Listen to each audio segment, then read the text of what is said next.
Bwana Motiso, pikipiki yako ndio hii. Uko shoni yangu. Hii pikipiki ni unakumbuka uniekelea the lowest unique bid yako ilikuwa ngapi? 18 shillings. 18 shillings. Na unajua kuendesha hii gari?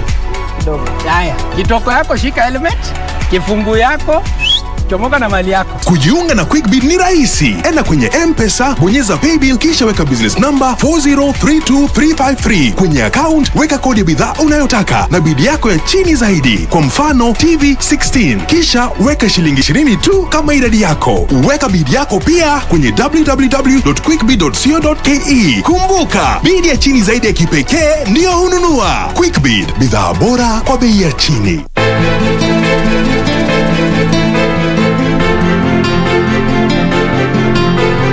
Antipilo wako ni uchokozi. Si ungeweza kutuliza kwanza? Pako, TV ni ya baba yenu.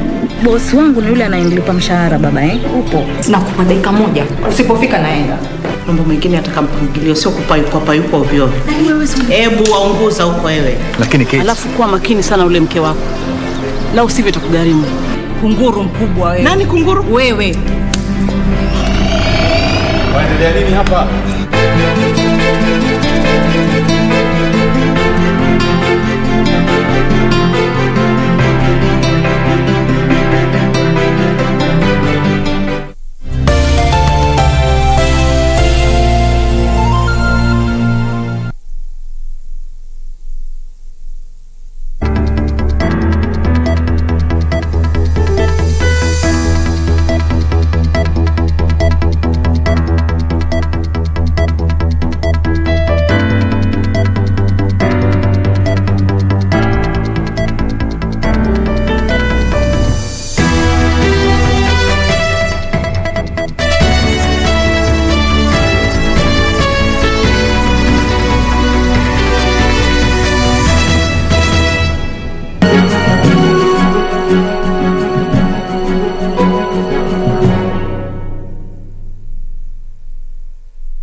Good afternoon and a warm welcome to KBC Lunchtime News on this 26th day of June 2021, and it is indeed the third day of the World Rally Championship happening right here in Kenya and Naivasha. To be specific, of course, we have the sights and sounds for that. Thank you indeed for joining us at Njue at KBC Channel 1 is our Twitter handle. Remember, this live cast is coming to you from the broadcasting house in the county of Nairobi, plus all our social media platform, including our KBC app. We have lot in store. Welcome. Well, we begin our live coverage from Ndori Primary School in Siaya County, where the burial ceremony for former Game MP Jakoyo Midio is currently underway. Let's first of all listen in.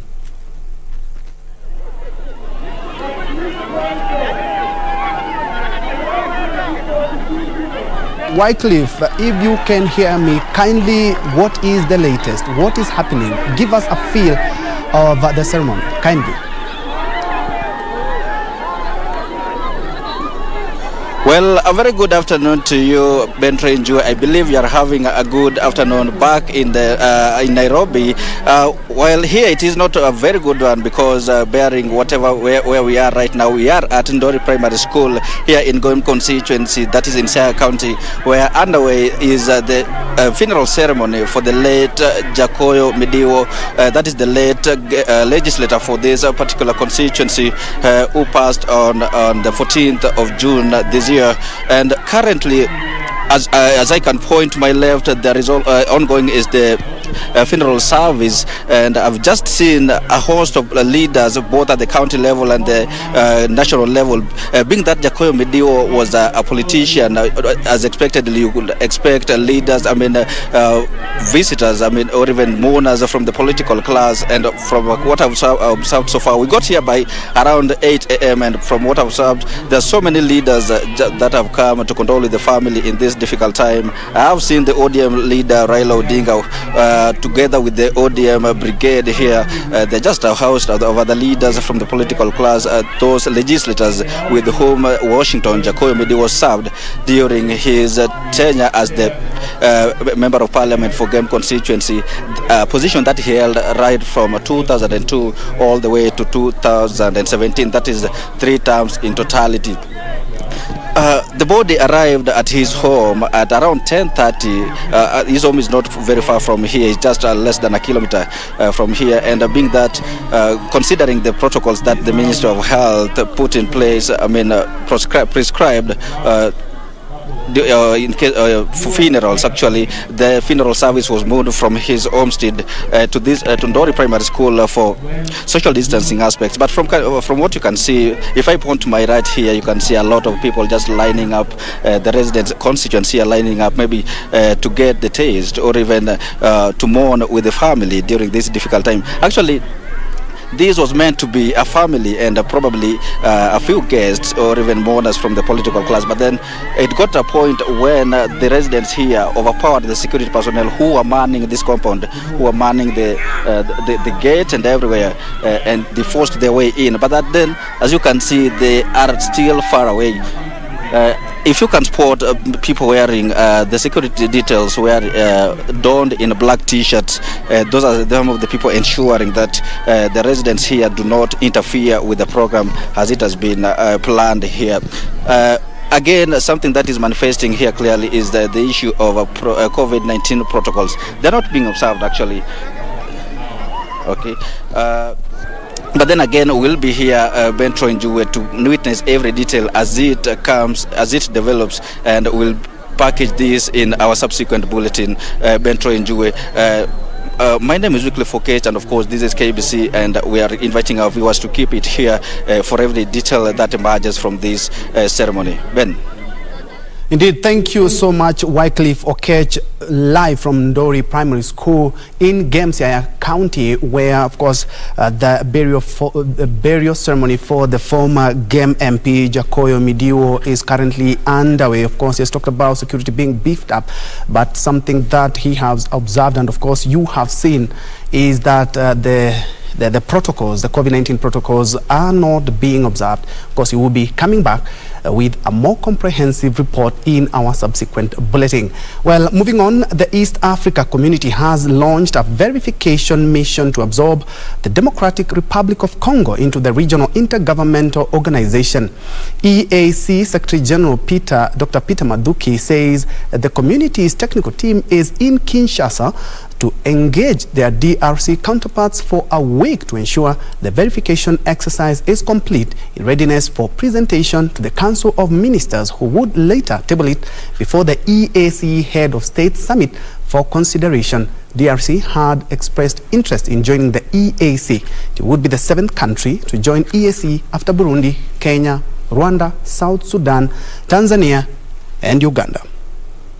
A meeting by the presidents of East Africa, 6 of them, on 27th of February, and the decision was made that I should, as a Secretary General, come to DRC and launch the verification process, the process of admitting DRC into the East Africa.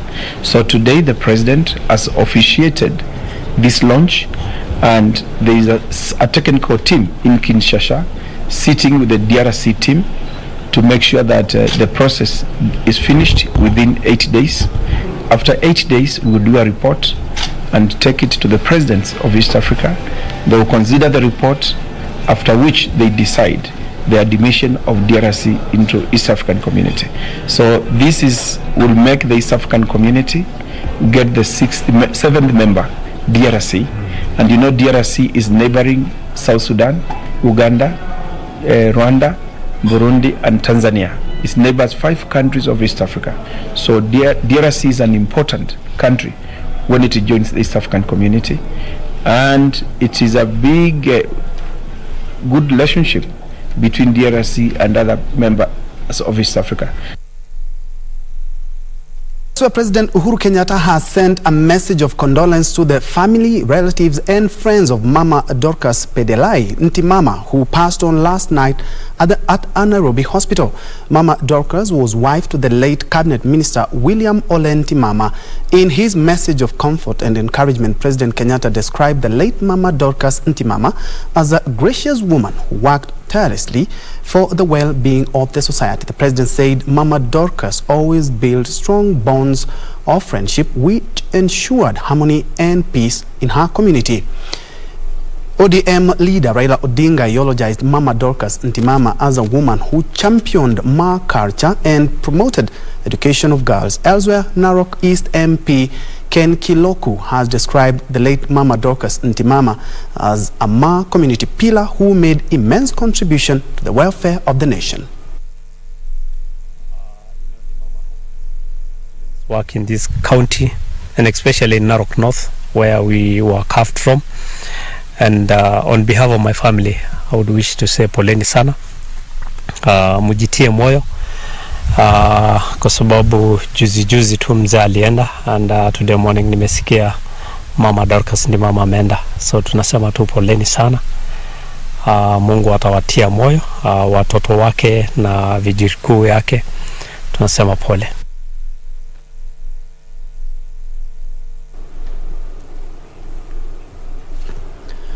The National Assembly Labour and Social Welfare Committee wants the Labour Ministry to prioritize completion of stalled foster care centres.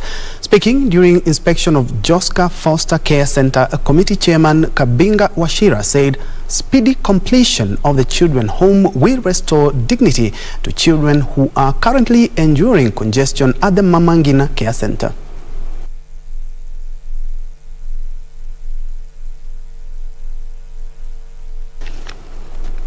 Labour Committee noted that the project required 400 million shillings to be completed. According to MPs, the project has not received funding from the Exchequer for the last 2 financial years.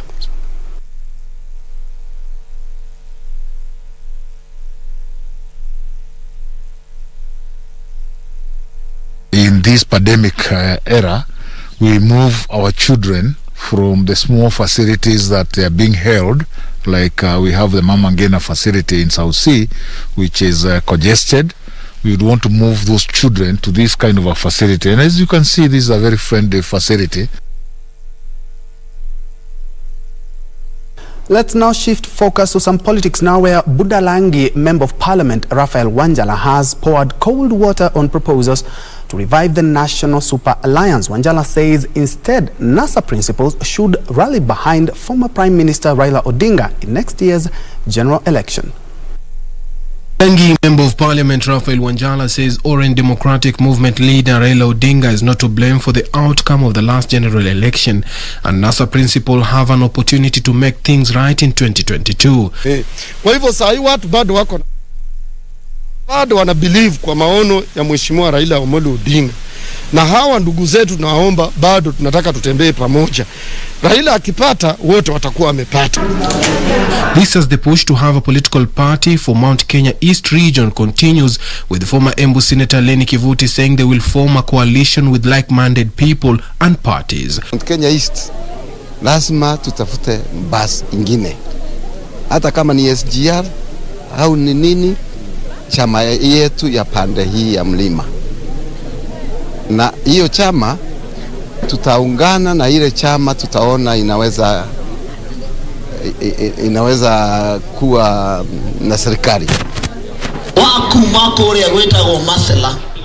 Meanwhile, a section of Jubilee members of Parliament allied to UDA party have decried frustrations and intimidation within the ruling party, saying they will stop remitting their monthly fees.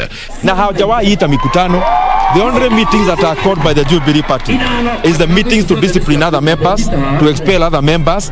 What kind of a political organization specializes in chasing people away?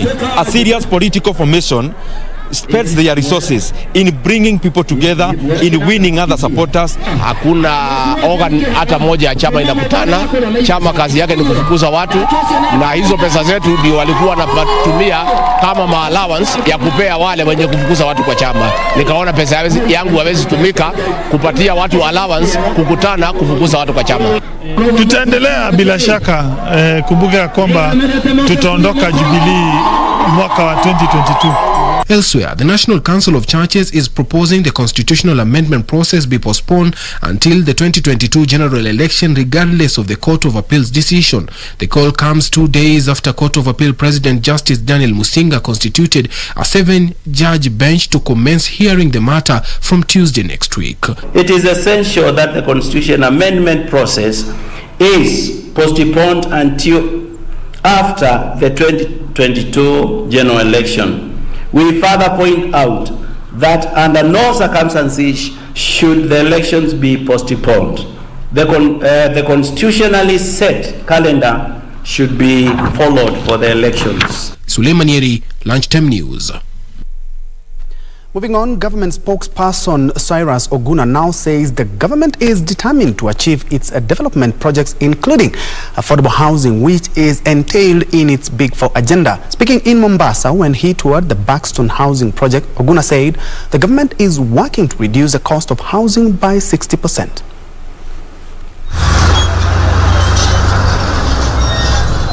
Oguna has stated that the affordable housing project will make it easy for low-income earning Kenyans to own houses. He subsequently urged Kenyans to log into government website and learn the process of owning houses. Ukiingia kwenye tovuti ya serikali ya www.bomayangu.go.ke utaelekezwa jinsi ya kuweza kupata nyumba pale. Tukiangazia nyumba hizi, sio nyumba tu peke yake. Kumbuka kama nchi kuna uhaba wa kazi. Vijana wengi wanakosa kazi, wanakosa ajira. Kwa hivyo hizi nyumba na miradi hii ni njia mojawapo ya kuongeza nafasi ya kazi kwa vijana wetu. Nimeelezwa, mnifahamishwa kwamba kwa mradi huu wa Buxton hapa ni kwamba itakuwa imezindua nafasi 3,000 ya kazi kwa vijana wetu. Oguna, who toured the Buxton housing project in Mombasa, at the same time assured residents of beefed up security to thwart any criminal activities and infiltration of drugs into the coastal city of Mombasa. Sentiments echoed by Coast Regional Commissioner John Elungata, who said security in the region has been intensified with positive results. Tunaweka mkazo kuhakikisha kwamba uhalifu wa aina hiyo unapotea, ili wananchi wanaposikia Mombasa, hata kama ni Kisauni wanasikia ama Nyali ama Likoni, wajue kwamba wako salama wakati wote. Najua pia kwamba juzi mmesikia polisi waliweza kuwapata jamaa fulani huko Kwale wakiwa na silaha kali, wakiwa na mipango ya labda kufanya mambo mabaya kwa wananchi wetu. Lakini tuko chonjo na yeyote ambaye bado na mipango kama hiyo atashindwa. The housing project, which is taking place simultaneously in other counties, will create job opportunities for the youth. Reporting for Lunchtime News from Mombasa County, I'm Michael Mondiga. Elsewhere, Simon Sang has retained his position as the Dock Workers Union Secretary General after the Kenya Ports Authority Workers Union election and will now serve for 5 more years until the year 2026. Sang garnered 1,055 votes against 12 other contestants, with his closest challenger, Mikindani MCA Renson Doya, managing 846 votes. Mohamed Juma Mwasera will take over from Mohamed Sheria as the union chair. Sang said his first agenda will be promotion matters, warning the Kenya Ports Authority management that it will not be business as usual.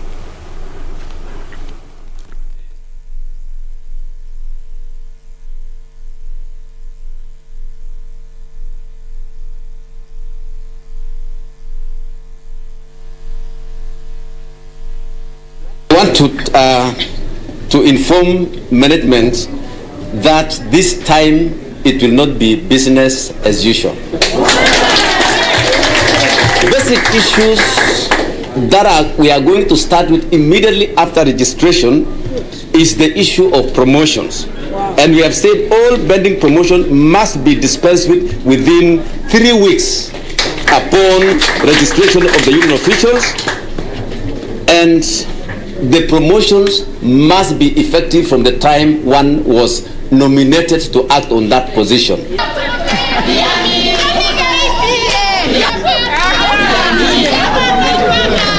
Further afield, former police officer Derek Chauvin has been sentenced for 22 years for the murder of 48-year-old African-American George Floyd.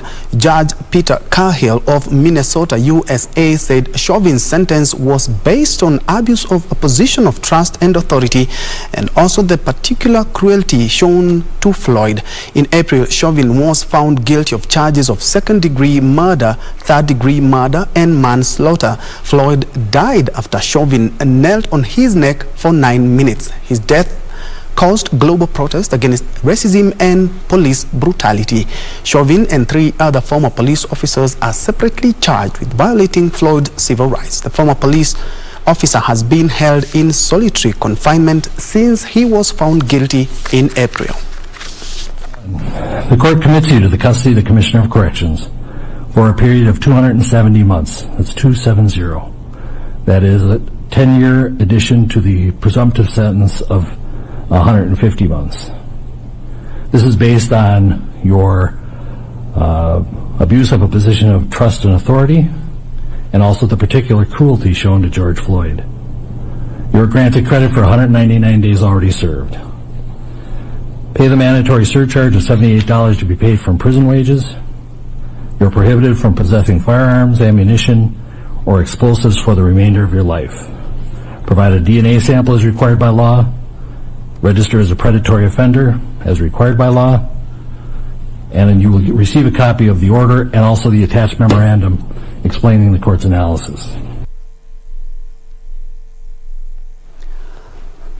Finally, justice for Floyd, and it shows indeed that black lives do matter. We're taking our first break. I can see Mpenda Bongo, you are watching. I can see Dixon Omolo from London. I see Evans Kipla, you're watching from Kujoi in Nandi, and Marikesh, you're also watching from Narok. Efa Sani, thank you indeed for keeping me company. Let's have that break. When we come back, Need for Speed.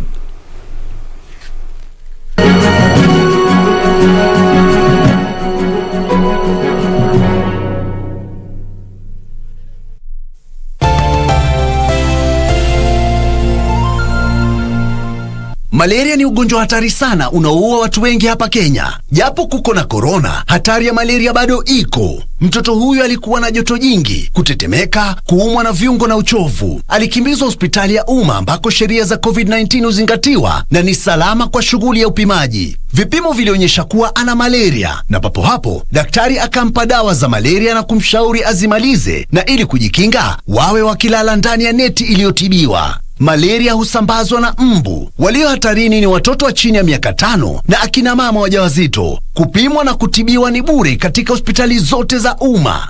Usisahau adui malaria. Zero malaria huanza na mimi. Chukua jukumu leo. Komesha malaria. Ujumbe huu umeletwa kwenu na Wizara ya Afya. Bwana Motiso, pikipiki yako ndio hii. Uko shoni yangu. Hii pikipiki ni, unakumbuka uniekelea the lowest unique bid yako ilikuwa ngapi? 18 shillings. Na unajua kuendesha hii gari? Kidogo. Haya, kitoko yako shika helmet, kifungu yako, chomoka na mali yako. Kujiunga na QuickBid ni rahisi. Enda kwenye M-Pesa, bonyeza paybill kisha weka business number 4032353. Kwenye account weka kodi ya bidhaa unayotaka na bid yako ya chini zaidi. Kwa mfano TV 16. Kisha weka shilingi 20 tu kama idadi yako. Weka bid yako pia kwenye www.quickbid.co.ke. Kumbuka, bid ya chini zaidi ya kipekee ndio ununua. QuickBid, bidhaa bora kwa bei ya chini. Banki imeconfirm pesa zimeingia. Congratulations Sam, gari ni lako sasa. Shukran. Oi boss, si uniache insurance yako nitumie kabla nijipange. Insurance ya gari haiwezi kuwa transferred kwa mtu mwingine. Sina habari, na nikuulize, hii comprehensive insurance inakava vitu gani? Comprehensive Motor Insurance inakava gari linapoharibika wakati wa ajali pamoja na uharibifu wa mali ya mtu mwingine, gari likiibiwa au likichomeka. Pia inakava passenger wa gari lako na passenger wa lile gari lingine kunapotokea ajali. Kwani umenisahau mimi kama driver? Dereva hakui covered na comprehensive insurance, ila anajitafutia personal accident cover. Umenichanua. Rose, hata nishughulikie hiyo insurance, nitakujia gari kesho. Okay, sawa. Yeah. Ujumbe huu umeletwa kwako na IRA. IRA, bima bora kwa taifa. Our legends, your legends, and now they're back on your screen. There's nowhere like home after 31 years. What a feeling. Karibu kwa taarifa zetu za leo. Mimi ni Badi Mohsin. Bringing you news you can trust. Kuungana nasi kwenye taarifa zetu za humu nchini, ugaibuni na hata kwenye safu za spoti. Join us every Saturday on KBC Darubini and KBC Channel 1 News as we bring you comprehensive news coverage presented by the trailblazers of newscasting in Kenya. Mwenda Tezi na Omo na Regioni Ngamani. The Legends News Edition on KBC Channel 1 every Saturday. Rama, natumai hakuna tatizo. Wewe umeliona? Pascal, kama ni mtihani umefeli. Umetoka. Wacha nikwambie. Unapomkanga pweza ujue niko chini ya gari. Ni nini mbaya na nyinyi watu wawili? Namtaka mwanangu Masha. Kati yako na mimi, ni nani anayemjua babake Masha vizuri? Kumbuka, mimi ni mamake. Inaitwa kujipanga kabla hujapangwa. Nini? Wazazi wangu wanataka kunioza cha lazima. Unasemaje?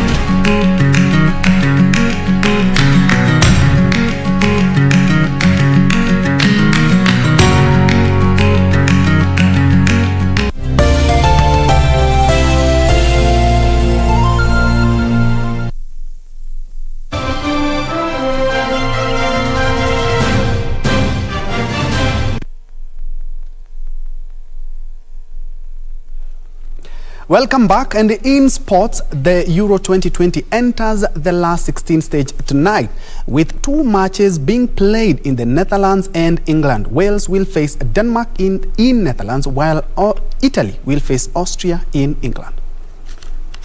The match.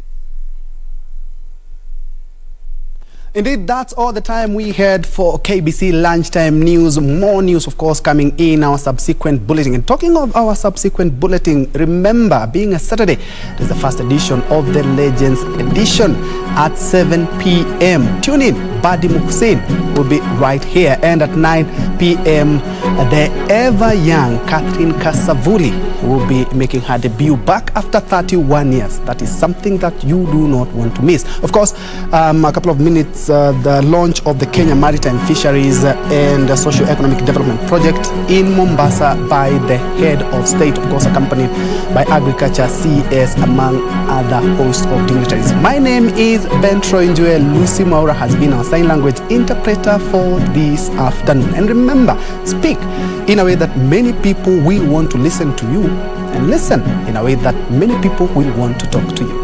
Have a good one.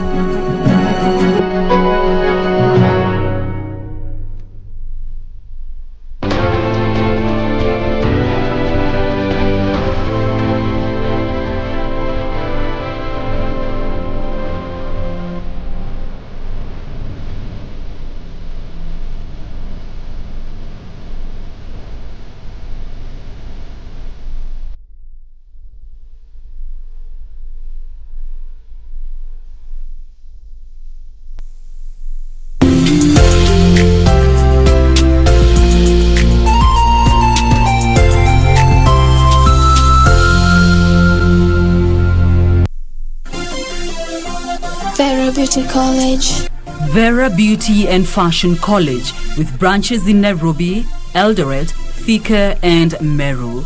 Did you know that we are